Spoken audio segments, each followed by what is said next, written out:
한글을 한글답게, 한국어를 한국어답게. 한국어 시작은 해랑 한국어, 한글 도우미 금해랑입니다. 한국어 소리와 한글은 어떤 관계에 있을까요?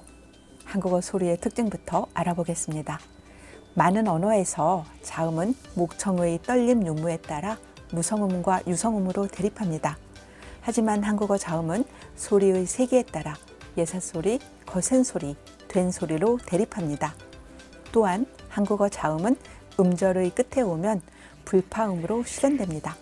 자음의 소리값은 초성으로 쓰일 때와 중성으로 쓰일 때 달라집니다. 한국어는 양성모음과 음성모음으로 나누어집니다. 한국어에서 울림소리가 차지하는 비중은 압도적입니다. 이는 한국어가 부드럽게 들리게 합니다. 한국어 자음과 모음의 특징은 한글 모양에 반영되어 있습니다. 세종은 한국어 소리를 면밀히 관찰하여 한국어 소리의 특징을 한글에 담았습니다. 거센소리, 된소리는 기본자 예사소리의 가획과 중복으로 나타내고 양성모음과 음성모음은 글자 모양의 방향으로 구분됩니다. 한국어에서 자음의 사용 빈도를 보면 예사소리, 비음, 유음이 압도적으로 높습니다. 출처에 따라 조금씩 다르지만 거센소리와 된소리가 차지하는 비율은 전체 자음 사용 빈도에서 10% 안팎입니다. 모음에서는 단모음 사용 비중이 압도적입니다. 열을 제외한 이중모음의 사용 빈도는 높지 않습니다. 사용 빈도가 높은 자음과 모음의 글자 모양은 사용 빈도가 낮은 자모의 글자 모양보다 훨씬 간단합니다. 한글이 한국어를 가장 경제적이고 효율적으로 사용하도록 설계되어 있음을 알 수 있습니다. 국립국어원에서 300만 어절의 문헌 자료를 조사하여 작성한 현대 국어 사용 빈도 조사 보고서를 바탕으로 만든 그래프입니다. 모음에서는 아, 어, 오, 우, 으, 이 단모음 사용 빈도가 압도적으로 높습니다. 초성 자음을 볼까요? 그, 느, 드, 르, 무, 브, 스, 으. 초성 이응은 음가가 없으므로 모음으로 시작하는 말이지요. 즈, 흐. 예사소리와 비음, 유음의 사용 빈도가 압도적으로 높습니다. 종성 자음의 사용 빈도를 보면 기역, 니은, 리을, 이응, 미음, 비읍, 쌍시옷, 시옷의 비중이 큽니다. 쌍시옷은 과거를 나타낼 때 쓰이므로 기본 헛받침이 아닌데 사용 빈도가 높게 나옵니다. 빨간 글자들은 울림소리를 나타냅니다. 모든 모음은 울림소리입니다. 자음에서는 비음인 니은, 미음, 이응과 유음인 리을이 울림소리이지요. 종성에서는 비음화로 인해 기역, 디귿, 비읍 소리가 비음인 이응, 니은, 미음으로 발음되는 경우가 빈번하게 일어납니다. 한국어에서 울림소리가 차지하는 비중은 압도적입니다. 한국어가 부드럽게 들린다, 노래처럼 들린다, 거친 자음이나 이중모음이 적어서 프랑스어처럼 들린다 등 한국어 소리가 아름답게 들린다는 외국인의 반응은 한국어에서 울림소리 비중이 크기 때문일 것입니다. 한국어에서 많이 쓰이는 모음과 자음의 글자 모양은 글자의 획이 단순합니다. 기본자 자음은 발음기관을 본떠 만들었습니다. 기본자에 가획을 하여 소리가 세짐을 나타내고 두 번 쓰기를 해서 된소리를 나타냅니다. 한글 빅뱅에서는 이러한 한국어 자음과 한글 자음자의 관계를 활용해서 거센소리와 된소리를 한 번에 몰아서 가르칩니다. 거센소리의 가획은 예사소리보다 숨을 더 크게 발음하라는 뜻으로 이해하면 됩니다.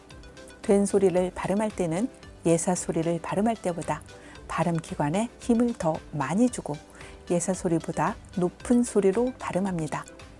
부와 뿌를 발음해 보세요. 뿌를 발음할 때 부를 발음할 때보다 입술에 힘이 더 많이 들어가고 소리가 더 높게 납니다. 세종 때에는 예사소리를 두 번 쓰는 것으로 된소리를 표기하지 않았습니다. 훗날 국어학자들이 예사소리를 2번 쓰는 것으로 된소리 표기를 정했는데 이 결정은 신의 한 수였다고 생각합니다. 예사소리, 거센소리, 된소리라는 한국어의 특징을 명확하게 보여주면서 자질문자인 한글의 특징이 더 잘 드러나게 되었습니다. 한글은 소리의 특징을 글자 모양으로 보여주는 자질문자입니다. 그뿐만 아니라 소리가 가진 느낌과 의미를 글자 모양으로 나타냅니다. 단어의 의미와 한글 자음자의 관계를 받침, 리을, 이응, 기역을 통해 알아보겠습니다. 리을이 들어간 글자를 볼까요? 졸졸, 솔솔, 구불구불, 활활, 살다, 물, 불. 리을 받침이 들어간 말들은 흐르거나 움직이는 것과 관련이 깊습니다. 강이 구불구불 흘러가는 모양이 리을자처럼 보입니다.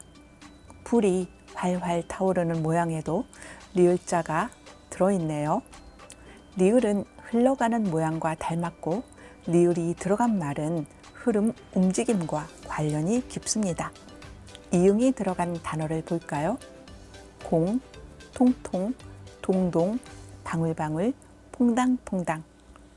공 모양과 물방울 모양을 보세요. 이응처럼 생겼지요. 공이 통통 튀고 물방울이 방울방울 맺힙니다. 공처럼 동글동글하게 생긴 이응은 동그란 것과 관련된 의미를 나타내는 경우가 많습니다. 기역이 들어간 단어를 볼까요? 막다, 박다, 벽, 꽉, 꺽쇠, 턱, 탁, 죽다. 기역 받침이 들어간 단어는 리을이나 이응과 반대로 멈춤, 고정, 막힘 등과 관련된 단어가 많습니다. 벽은 막혀 있고 못을 박으면 움직이지 않습니다. 기역 받침은 혀뿌리가 목구멍을 막으면서 나는 소리입니다. 기역 글자의 모양은 혀뿌리가 목구멍을 막으면서 나는 모양을 본뜬 건데 목구멍을 꽉 막고 있는 글자의 모양이 단어의 의미와도 연결됩니다. 재미있는 사실은 이응 받침도 기역 받침과 같은 어금니 소리입니다. 혀의 움직임은 같지만 이응은 비음입니다. 비음으로 부드럽게 울리는 이응은 기역과 전혀 다른 느낌을 줍니다. 종 위치는 같지만 종 방법에 따라 소리의 느낌이 많이 달라지는데 한글의 글자 모양은 그 느낌을 시각적으로 보여줍니다. 한글 자음자 모양이 자질문자로서의 특징뿐만 아니라 단어의 의미와도 연결되어 뜻 글자의 특징도 보여준다고 할 수 있습니다. 다음 시간에는 모음자를 중심으로 한글에 담긴 뜻과 소리의 관계를 살펴보고 한글의 참 가치를 정리하겠습니다. 한글과 한국어를 새로운 관점으로 만나요. 구독해랑 요.